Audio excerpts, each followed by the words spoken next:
Alright believers, yan, magandang araw po sa inyong lahat, and sa video to, ituturo ko po sa inyo yung madalas na tanong ng ating mga believers kung paano ba mag-upload ng ID sa ating GFAX account. Okay, so this is a new policy ng ating company na kailangan po mag-upload tayo ng ating valid ID sa ating mga GFAX account for the security purposes na rin. Okay, so maraming nagtatanong, sir, ano ba yung dapat kong pindutin? Saan ba dapat ako mag-upload ng ID? Bakit po nag-upload na ako? Ganito pa rin po yung result, no? So, sa video ito, tuturo natin lahat yon para masagot na yung mga question ng ating mga GFAX believers, especially doon sa mga bagong member po natin, bagong part po ng company, okay? So, unang-una po, pag nag-login tayo sa ating website, www.gfaxint.com. So, ito po yung lalabas, yung login page. So, login po natin yung username and password po na binigay sa atin. And then, kapag nakapag-login po tayo, ayan, so lalabas po itong page na ito, yung main page ng ating account. So, this is a sample account po ng company, para aware tayo. Okay? Ang kailangan po natin gawin para makapag-upload tayo ng ID is, unang-una po, kailangan po natin i-click dito sa may bandang gilid yung ating My Account. Okay, so yung button na My Account, pag click po natin yan, makikita po natin dyan yung profile. Okay, so pag click po natin yung profile, lalabas po dito yung profile page ng ating account. So makikita nyo, mapapansin nyo po rito, ID details. Ayan, so dito po sa ID details, ilalagay nyo po dyan sa ID type kung anong ID po ang i-upload ninyo.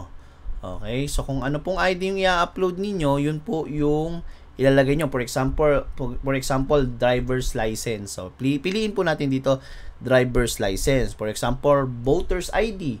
So, piliin po natin dito voter's ID sa ID type. And then, kapag nakapili na po tayo ng ating ID type, dito po sa baba, ilalagay po natin yung ID number ng i-upload nating ID. Diba sa driver's license, merong license number.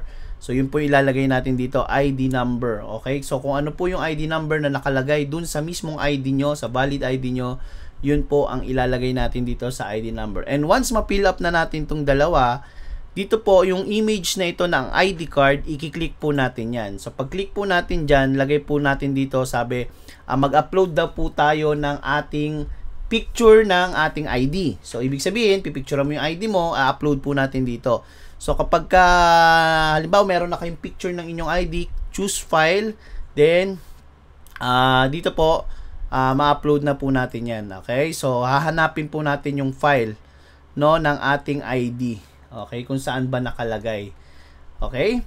So, kapag ka-click po natin yung picture ng ating ID, papasok po yan dito sa change profile, ID. Okay, hindi po ito profile picture, ito po ay ID card.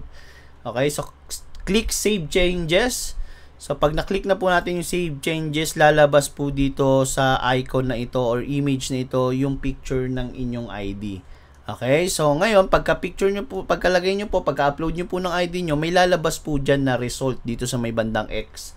Halimbawa, lumabas po is unprocessed. Ibig sabihin po, bine-verify pa po ng ating finance department yung inyong ID, kung ito ba ay valid. So, pag unprocessed, meaning hindi pa po yan verified. Okay?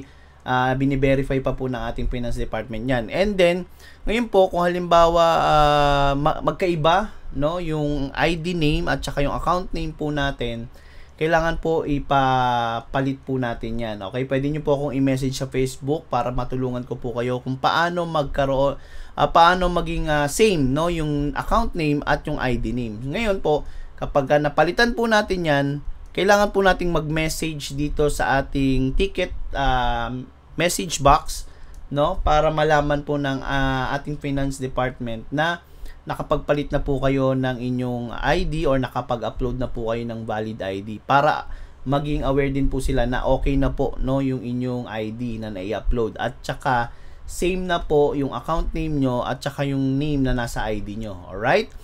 Okay, so kapag na-upload po natin yan, halimbawa lumabas naman po disapprove. Okay, maaring may mali po dun sa pag-upload natin. Maaring nag-corrupt yung file, o kaya naman hindi malinaw yung ID na in-upload nyo. So kapag disapprove po yan, message po tayo sa ticketing message box natin kung ano po yung reason bakit na disapprove. Sasabihin naman po yan ng ating finance department. Okay? So, kapag disapprove po yan, message po tayo ulit dito.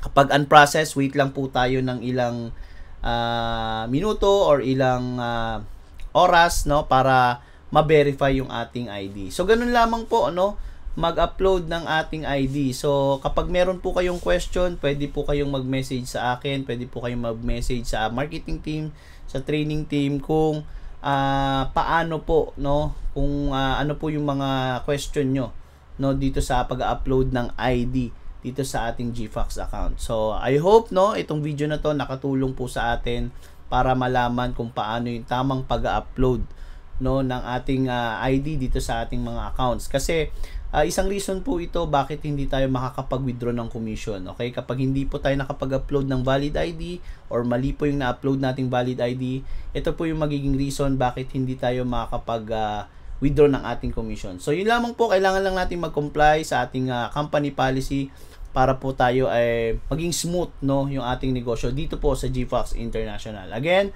I'm Jobit Brioso, your Training and Marketing Manager of GFAX International. Have a great day.